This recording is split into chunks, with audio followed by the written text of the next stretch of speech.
Hi everyone, this video is going to explain what you need to do today for the themes thus far for the chapters Things Fall Apart.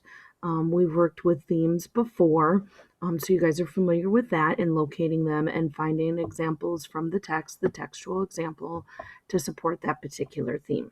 So let's take a look at some of the things that are highlighted here on the worksheet. So we know that a theme is an author's underlying message, which could either be direct or indirect. And that means like either the author will come out and tell you what the theme is, or you have to kind of infer or figure out through the action and the stuff that's going on in the story. And so our theme is what is being taught or being emphasized by our author. And so I picked out just a couple that are pretty obvious thus far, and there are four: fear, pride, repression, and masculinity. Fear can be examples about their culture, change, their self image, or family relationships. And when we're talking about fear, it can be, again, a variety of those things.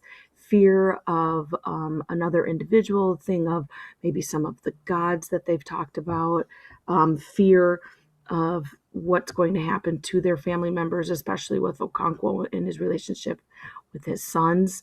So there's lots of ideas that you can gather fear from. Okay. Pride can be about their accomplishments, whether it's themselves or about their family, how pride can either help them and move them along, or how pride can harm the individual. And I think in the case of Okonkwo, pride takes the example of both of those. It does help him in some aspects, but it also can hinder or hurt him. Repression is when someone kind of holds you down or holds you back. And so some examples can be about hiding your emotions or holding back or dominating another individual. And so we see a lot of that repression, especially with the men and the women. So that might be where your focus is. That repression can also focus, again, on Okonkwo and maybe one of his sons and hiding or holding in their own emotions. So that repression can be in the form of repressing another individual or repressing oneself. Masculinity. And that's something that we've already touched on some of the other sheets that we've been working with.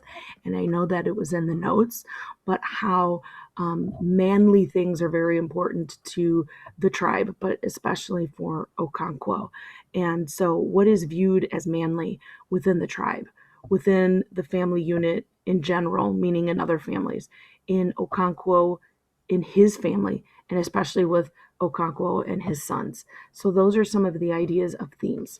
And so what you're going to do for this chart is I've listed the themes on this side, and you're going to find me two examples of each theme. And you're going to write them in the appropriate box along with the chapter. You don't have to write down the page, just the chapter. And then explain why that example is significant to the chapter or novel, or other developments of character. So, for example, fear, that's the first one. So, you find an example of fear. So, if